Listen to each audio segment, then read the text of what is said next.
Before we begin the final portion of the program, I do want to ask Sarah Miller to come out and just share a few words about something that's been affecting the Moorhead community here. Good morning. I want to take a few minutes today to say a few words about Mr. William Franklin. Mr. Franklin has been a staff member with Moorhead Public Schools for over 24 years. He recently was a counselor at Ellen Hopkins Elementary School. Before that, he was a counselor at Horizon Middle School. He taught social studies and was in charge of our summer educational program at Horizon for many years. Mr. Williams passed away yesterday. His wish was to be an organ donor. The family has asked that that wish be honored, and the doctors are in the process of finding out if any of his organs are viable for donation.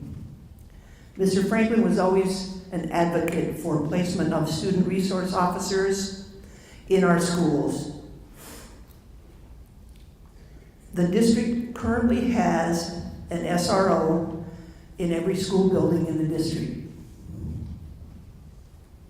He cared deeply for all students and wanted to ensure that our schools were a safe place. We thank Mr. Franklin for his assistance in leaving this world a better place for all the students at Moorhead High School or Moorhead Public Schools.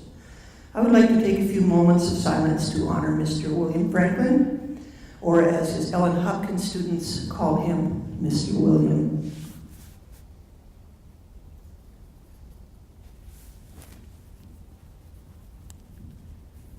Thank you.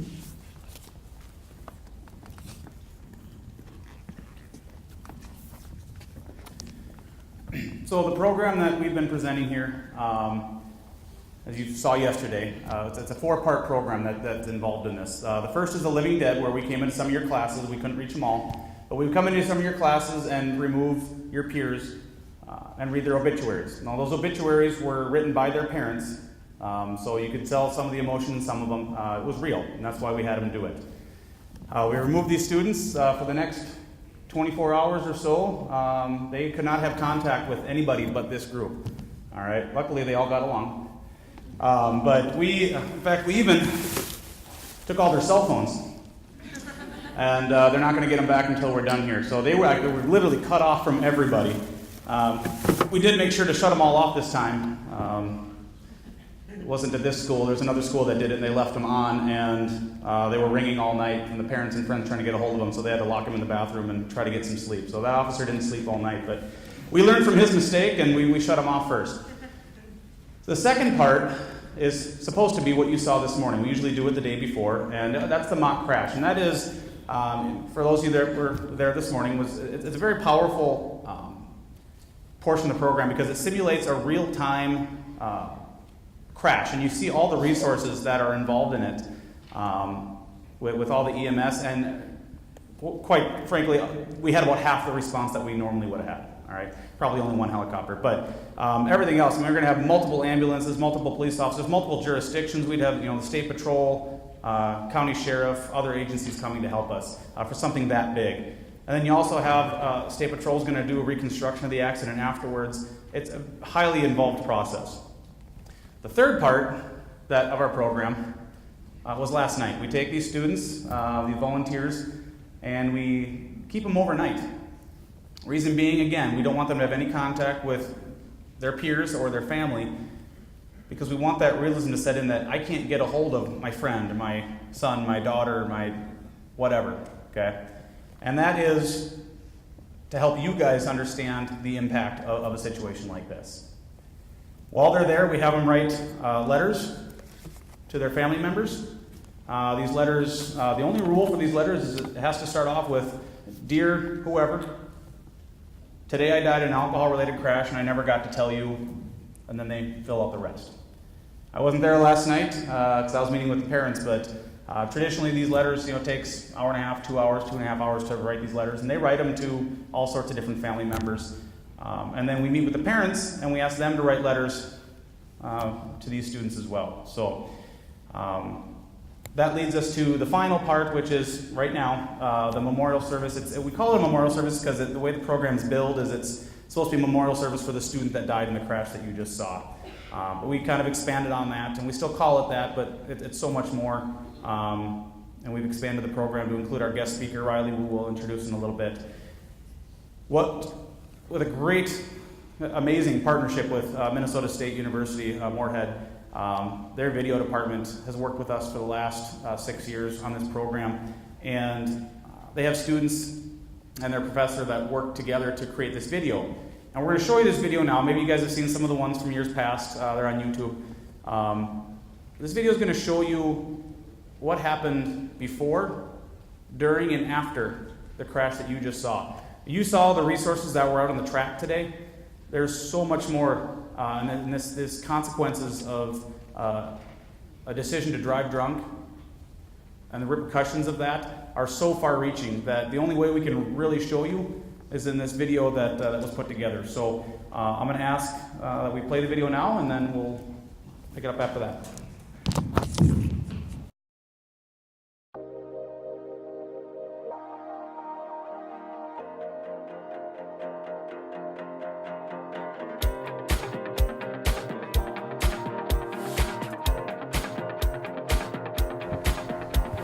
Dang. Do a spin. Yo, nice. Then you gotta, yeah. I was gonna say. Bacon. Okay. I get it now. I get it. Everybody say prom. Prom 2017.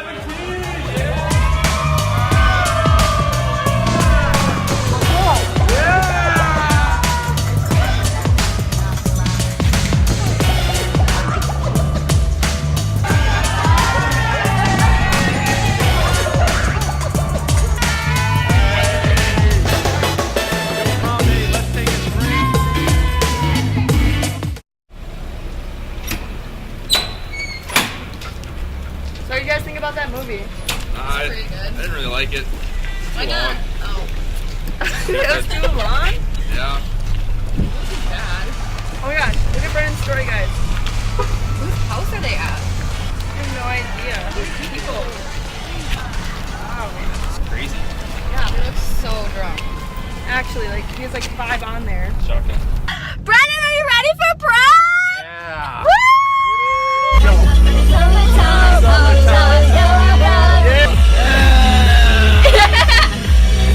Brandon, watch the road! No way, I am fine. We can make it here safe. Watch out! 911, what's the address for your emergency? There's been a crash. I don't know what's going on. There's a girl, I don't see them breathing it up, but she's got a car. What's the address? 50th Avenue South, Riverhaven Road. 50th Avenue South and Riverhaven Road. Yeah, And tell me again exactly what happened. she's in a crash. Was it 2 vehicles? Two vehicles. And what did you say her injuries were? I don't know, she's just bleeding, stomach gas. She's just knocked out. So there's 2 unconscious? Yeah, this is 50th Avenue South, Riverhaven Road. Okay, 50th Avenue, 50 Avenue South and Riverhaven Road in Moorhead? Yep, boy. Okay, hold on 1 second. I'm going to have my partner start some help. Okay. We've got some help on the way down there. Are you with any of the patients right now? I'm missing another car to pass. But there's another guy that's screaming in my car. Yes, ma'am. Okay, we've got help on the way, but I've got some questions for the responders, okay? Okay. Are you with them now? Yeah. And you said there's 2 There's people, something correct? down. There's crash. Yeah.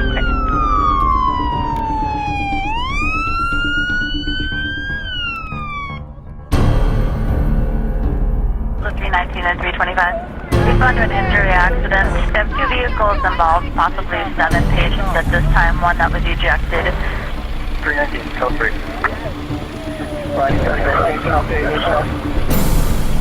Go ahead. 2 unresponsive, no call. 10-4-6-7-5-4 and rescue 2, did you copy? We have 2 unresponsive, 1 with no pulse. 6754 copies. Can you send a second truck, please? 10-4. I can dispatch another fire unit.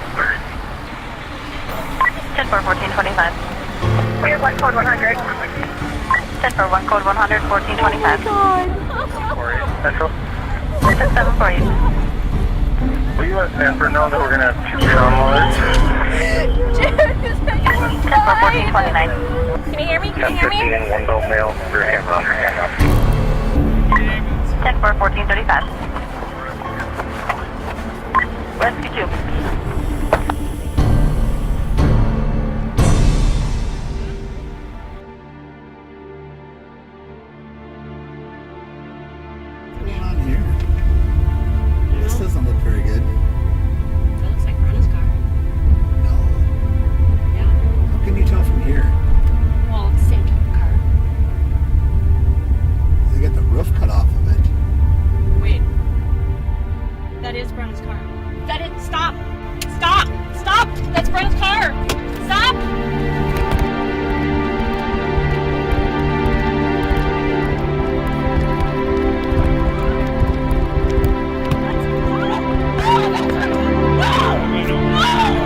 Not wearing a seatbelt, alcohol involved, noted an abrasion on that left arm, does have that head lag right above her left eye.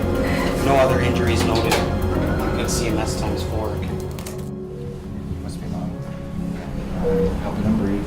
He's got pretty extensive head injuries. We'll have to get a CT scan and see what's going on there.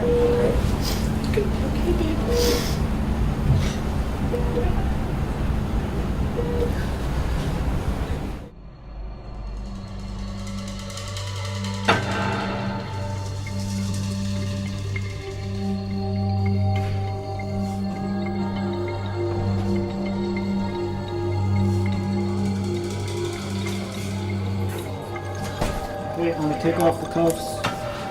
Right hand on the counter for me once it comes off. Your foot, left one, eye collar. Cell phone in that pocket. Okay.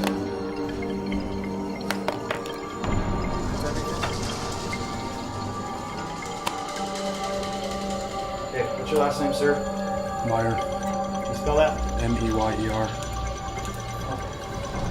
First name? Brennan. Alright, so just look on these footprints over here.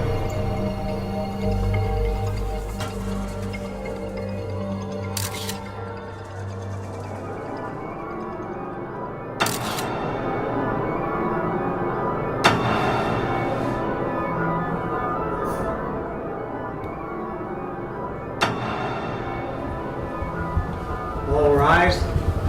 The Court of Clay County is now in session. Honorable Michelle Lawson presiding. Mr. Meyer, you have been charged with criminal vehicular homicide, criminal vehicular injury, DWI, texting while driving, and no seatbelt. Mr. Meyer, is there anything you'd like to say before I set your bail today?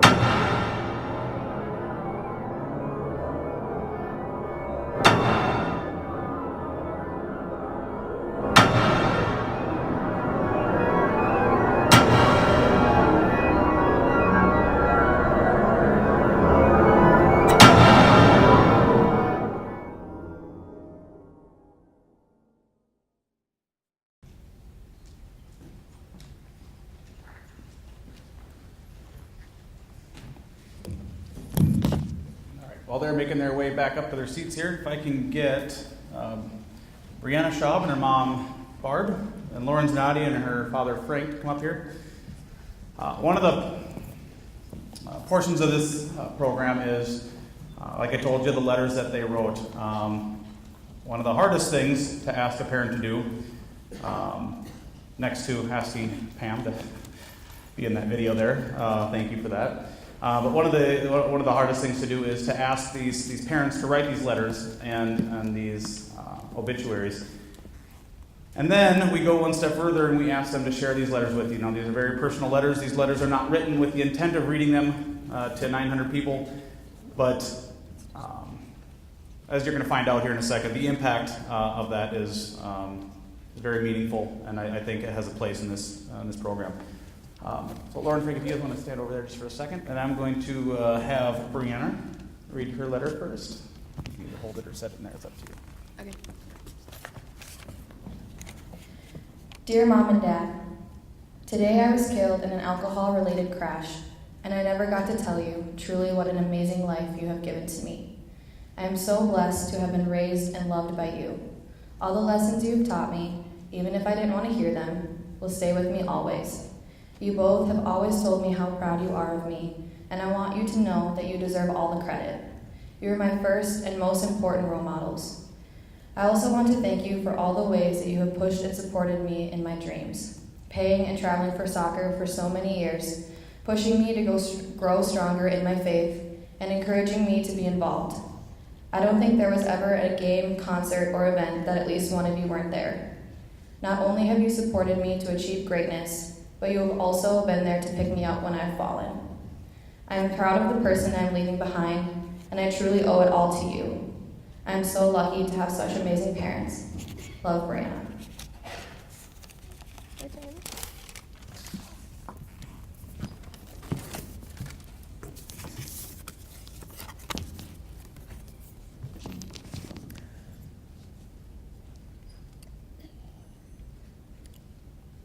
my dear Brianna. Tonight you died in an alcohol-related car accident. As I'm thinking about what I wish I would have told you, I'm feeling thankful that there was little left unsaid. I hope you heard in your short life how much I loved you. I never took for granted all the choices you were faced with in high school and all the right choices you made. We had such a close and open relationship. I will cherish the long talks, sometimes at odd hours of the night, the laughter and the tears that we shared. Just before you died, someone said to you, "Go out and change the world." And you said to me, I've heard this several times lately, and you wondered how you were going to do that. I wish I would have told you. You already have. Brianna, through your smile, your kindness, your positive attitude, and your ability to see others as a child of God, you made this a better world. God truly blessed me with you, and I am so proud to be your mother.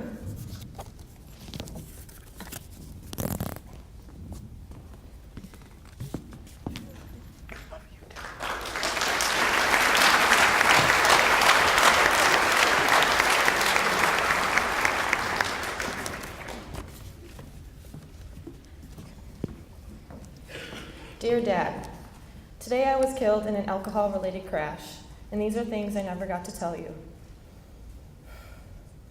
Thank you for being my best motivator and supporter. You have invested so much in me. I can't even read it. You've invested so much in toy sports and making me the best I can be, and I should have been more appreciative. Thank you for always pushing me to do my best, even though I would get tired of hearing it, because I knew you were always right. I would not be the person and the athlete I am today without you, Dad. I regret not thanking you more often for getting my weight set up when I came home from school, for making my lunch, for paying for my gas, and doing my laundry, but I probably didn't thank you for that because you always messed it up. And I regret not thanking you for paying for things like track camp, soccer trips.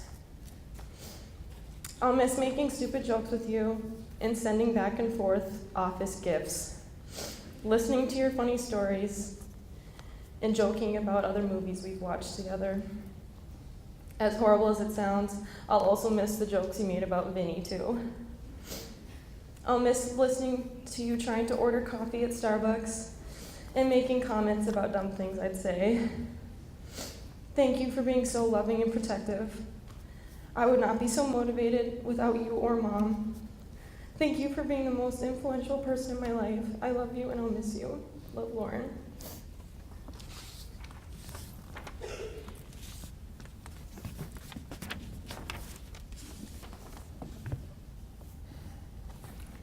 Dear Lauren, last night you died in an alcohol-related crash, and it feels like we never had a chance to tell you how much we really love you and how proud we are of you. Even though we express our feelings often in our family, the idea that we can no longer tell you we love you and hug you goodbye is so unfair. We're so proud of everything you've accomplished academically and athletically. We're proud of your ability to set goals and work towards them. Not many are able to do that. We're proud of your ability to balance school, family, sports, friends, and work. You have an extremely busy schedule, yet you make it work, and you're successful. We were so excited for your future, and we knew that you'd be successful at any career you chose. We were looking forward to watching you develop into an adult and find your way at Concordia College, in the classroom, on the soccer field, and maybe the track too. We never got the chance to share all the nice things your teachers and other adults say about you. Did you know how much we trusted you to make good decisions, and we felt you were prepared to deal with the new challenges of college life? We never had the chance to tell you how good you make us look as parents and how thankful we are you were such a kind, caring, smart, and creative person. You were always so positive and had a genuine excitement and passion about everything you did. I loved your sense of humor. It's hard to imagine not wanting to dwell on the grief of what's happened and hate those involved. But we know that's not the person you would be, nor the person you would want us to be. That's the kind of positive impact you had on people, you had on us. You were so special, and we loved you so much. We love you, Mom, Dad, Maria, and Vinny.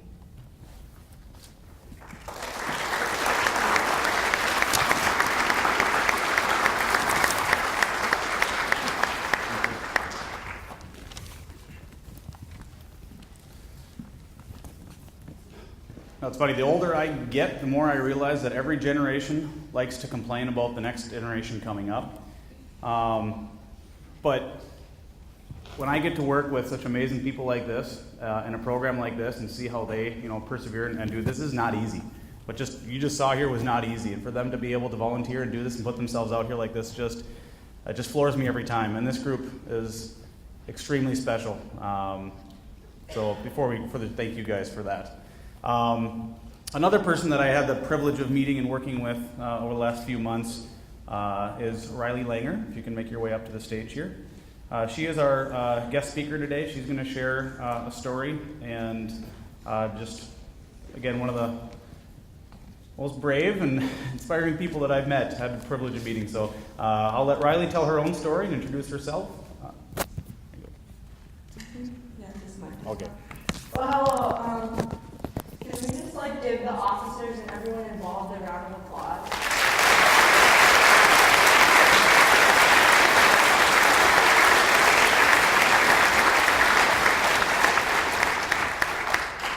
I told myself I wasn't going to cry today, but that's not happening. Watching that video today was just really hard because that's what my family had to go through 2 years ago. That exact same situation happened. So I'll introduce myself. My name is Riley Langer. I'm an MSU freshman studying social work and criminal justice. So today I'm going to share what happened on December 13th, 2014 to my family. Usually I have a video that goes along with it, but we couldn't get the Wi-Fi to work, so I won't be showing the video today. But I'm just going to give you a little overview of what happened that night. So on December 13th, my brother and I had gone out for pizza at the local pizza ranch, and we were just munching on pizza, and my parents are divorced, and I lived with my mom at the time, and he lived with my dad. So he had asked me, hey Riley, do you want to come over and watch some movies after? And I was like, oh Tyler, I'm really tired from basketball practice. I don't think I'm going to come over. So we parted our ways. I went to my mom's, he went to his dad's. Later that night, Tyler made the decision to go out with his friends to the bar. For some reason that night, I couldn't sleep. I don't know what it was. I was very tired, but I just could not seem to fall asleep. So eventually I was able to fall asleep, and my mom came bursting through my door at about 12:15 at night and said, Tyler's been involved in an accident, we have to go. And this is a time that I'll never, ever, ever forget. I remember sitting up in my bed and just was shocked. I didn't have any emotion at that point. I sat there for a while, and my mom's like, come on, Riley, we have to go. Let's go. Get your stuff on. Let's go. So me and my stepdad and my mom went and picked up my dad, and we headed towards St. Cloud. He was ambulanced to St. Cloud right away. He couldn't take a helicopter like you guys saw today in the mock crash. Usually when something like that happens, I'll have a helicopter due to the severity of the injuries, but it was so foggy out that night that he had to take an ambulance. And another thing is Tyler's best friend was in the passenger seat, and he died on impact. Tyler's very best friend.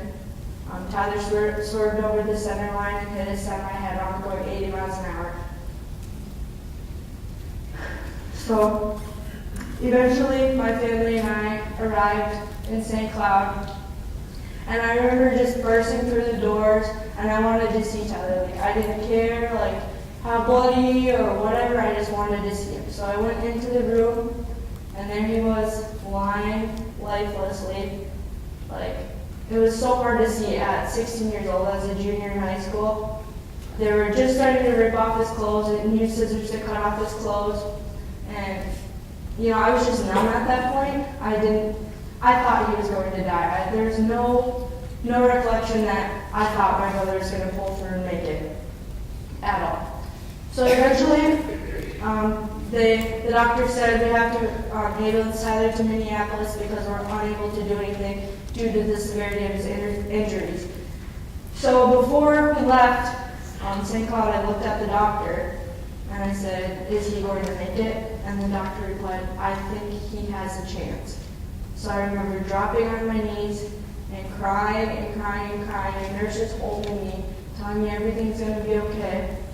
I eventually got myself up and we headed towards Minneapolis. Arriving at Minneapolis, we were put in a very small waiting room for probably 2 hours. At this time, it was like 5 in the morning. Eventually, we were moved to a larger room, and in this room there was a screen with a bunch of names on it, and there Tyler's name was, and it said "in procedure room." And that's what read on the screen for the next 5 hours. Some of the injuries that Tyler had, he suffered a traumatic brain injury due to the amount of blood he lost and just the impact of his other injuries that had on him. He had a stroke on the left side of his body. His legs, he's completely unable to move now. He is basically paralyzed. He has trouble communicating. He can't talk. He can kind of talk, like I can understand him, but if any of you were to go and speak to him, like you wouldn't be able to understand him, so that's something that's still very hard for me because I want to be able to have normal brother and sister conversations like we used to, but we don't anymore, and that's something that is very hard for me still. With that being said,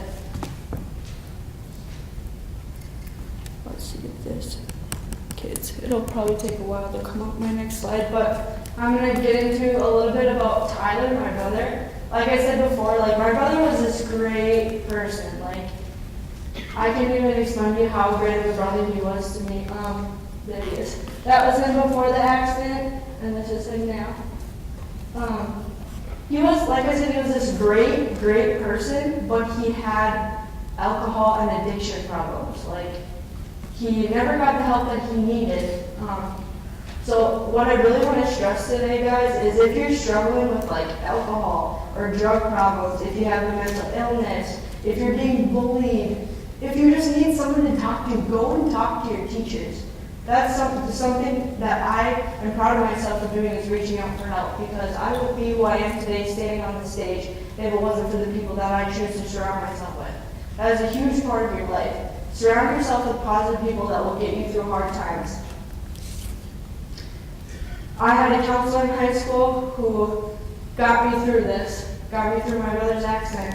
And I was hesitant about going back to counseling in college, but now that I'm going to counseling again, it's one of the best decisions I've made for myself. So like I said, if you need help, don't be afraid to ask. I know these teachers will help you. I know, like even if you want to call me. Like I'll give you my number. Like you can just call me. Like I'll be there for you.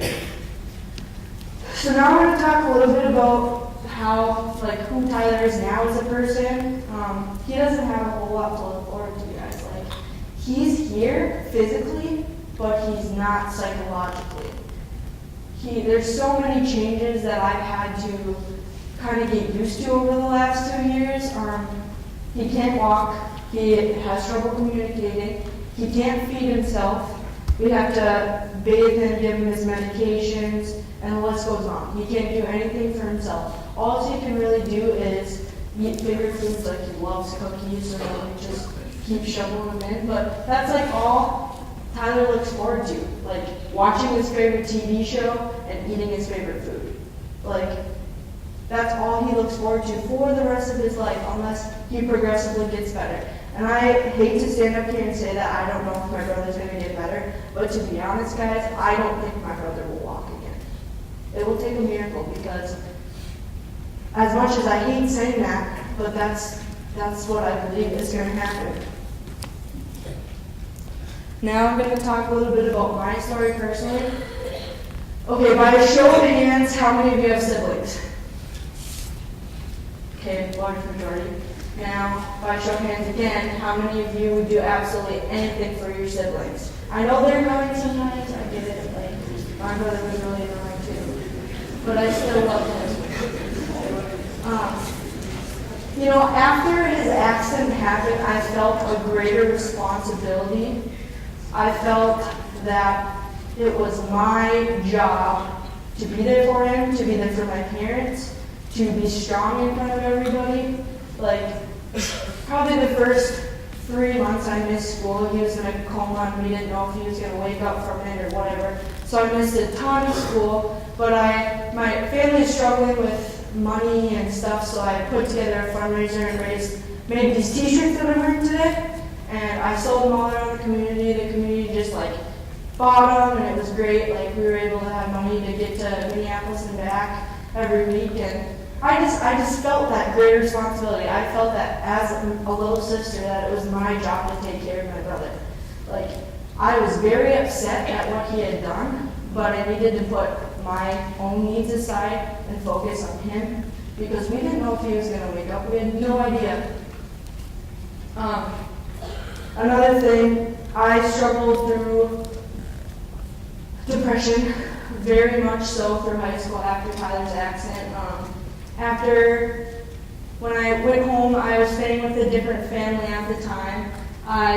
Because my mom and my dad were in the city, so I was staying with a family from my church. I just didn't want to get out of bed in the morning. Like, I was like, what is the point? Kind of like, what are you doing, God? Like, what are you doing, you know? And I was just so upset with, like, my brother. I was just upset with just how everything was planning out and how everything was going. Like, we still didn't know if Tyler was going to wake up from this coma or not. And it was just so hard on us and me. Now I'm going to talk a little bit about, like, my family story. Right here is my dad, and then this is my mom, and then this is my dad's side of the family, my grandparents and my aunts. So after Tyler was able to get out of the hospital, he was in and out of the hospital for the first year. He spent probably 7-8 months in the hospital straight in the intensive care unit. So eventually, Tyler was brought to a nursing home in my hometown, Medina, and he wasn't able to come home because he was on feeding tubes at that point, because he couldn't digest any food or anything. So he was on feeding tubes. Eventually, he was able to eat again. He regained his strength back, and then he moved in with my mom. So my mom had to quit her job and give up her life because Tyler chose to make that one decision. That's living proof that your decisions affect everyone around you. It's not just you that you're hurting, it's everybody. So my mom and my stepdad took care of him for probably half a year, and that included everything. Like, my mom gave him, like, showers, fed him, everything, you name it. Like, moved him, brought him to the bathroom, changed him, and she just was so burnt out. And just recently, last week actually, Tuesday, Tyler moved to Moorhead here at a group home. And it's super exciting because now I'm able to see him every day and go and be with him. And I'm glad that my mom has a break. Constant expenses, you know, we had to renovate the house that he was living at with my mom to best fit his needs in sense of getting him a bed that was comfortable for him and getting him correct equipment for therapy and just everything. And then like when his accident first happened, my family and I were really struggling with like finding money to go to Minneapolis every week or going back and forth because my parents both weren't working at the time. So the community really came together and noticed that we needed help. So they were able to do that. Holidays have been very, very difficult. Usually every year, like for Christmas and Thanksgiving and Easter, we go to my grandparents' house. So my grandpa built like a ramp to help Tyler's wheelchair up.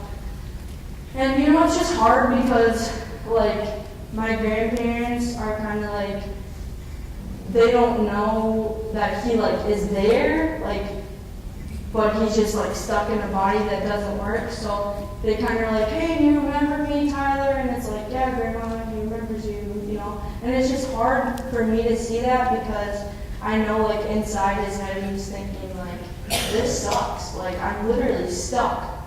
Like I did this to myself.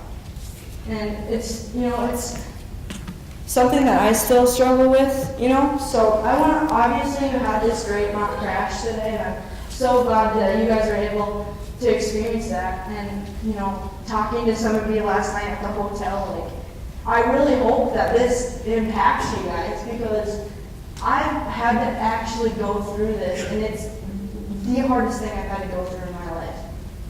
No doubt, the hardest. Like, seeing your sibling so bloody and just torn into pieces, and the result of that being how he is now is just, it's hard. It's not just hard, it's something that I've had to just deal with, and it sucks. Like, it's so crappy. Like, so obviously what can you do to not make sure this doesn't happen to you? First of all, make good choices.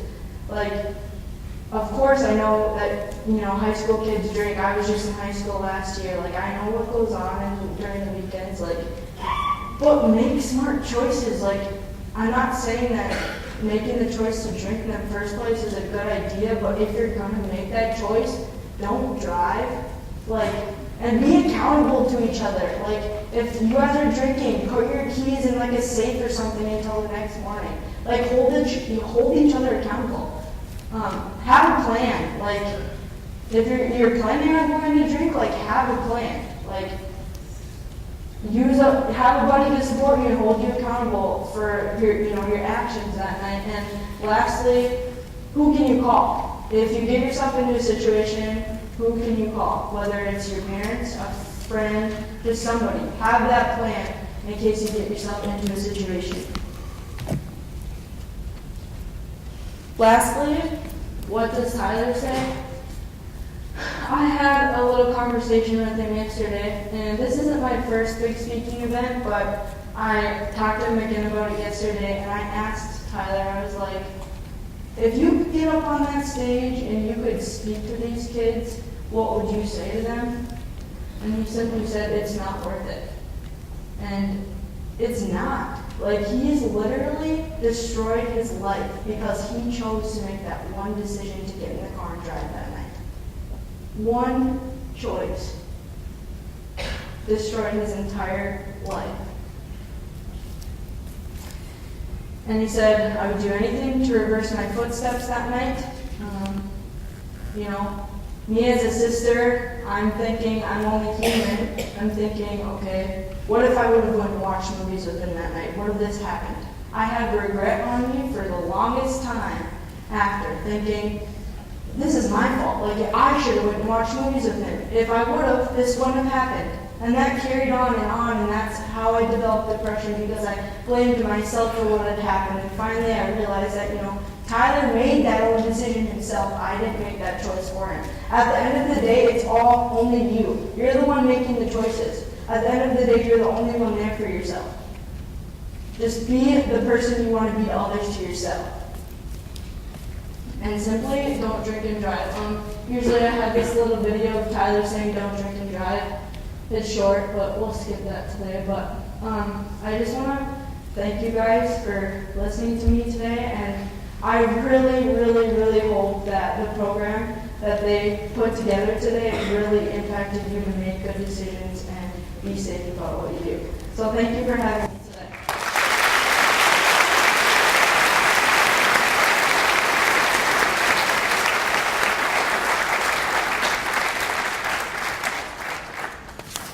I'm going to ask Mr. Lawrence to make his way to the stage here. And while he does that, we gave you these programs as you walked in. If you look on the back, you're going to see a list of all the people it took to make this happen. First and foremost, obviously, your peers sitting on the stage. It absolutely would not have happened without them. And second of all, ironically, as he makes his way up to me here, Mr. Lawrence for allowing us to have this program in the school, and all the teachers and the staff at the school for letting us inconvenience your days like this. But we really strongly believe that this is a positive message and something that needs to be shared. Parents, thank you. We put you through a lot. Thank you for putting up with us. Hopefully now that this program is concluding, you see the impact that it's had and how important that was to have your involvement. So I'll let Mr. Lawrence close us out, and we'll get you guys back to class because I know that's really what you're hoping for. Thank you very much. I don't want to be redundant and thank all the people that were just thanked, but I do think I want to single out our kids over here who were did an awesome job for us. Thanks. You guys represented Moorhead High School in a real positive way. Also, Moorhead Police, there's a great deal of time and effort that goes into planning this event, so without them that wouldn't be possible.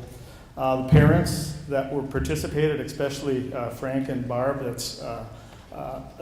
thanks for doing that, and thanks for all the parents who were part of the program today. And also, I just want to thank all the juniors and seniors out here. It's really humbling, and it's really reassuring when you're the principal of a building with 1,700 kids and you can throw 800 of them in an auditorium and not have to worry about kids screwing around or being disrespectful. So I want to know that that's greatly appreciated, and it's a great representation of our school. The message, in closing, the message that I think to remember is it's such an exciting time of year, especially for our seniors. It's kind of turning the page to that next chapter in life here as you get with prom and graduation and moving on to that next challenge in life, whether it's college or work or training of some sort. If this didn't impact you the way you're thinking about making decisions, keep in mind some mistakes, they're final. Some mistakes aren't made better by apologizing and saying you're sorry. So as we come down to this exciting time of the school year, make good decisions, be accountable to your friends. Riley's message was awesome. Thank you also, Riley, for coming up and sharing your story. And there's great advice to be given there. So thank you. Why don't we give kind of everyone a round of applause that was part of it.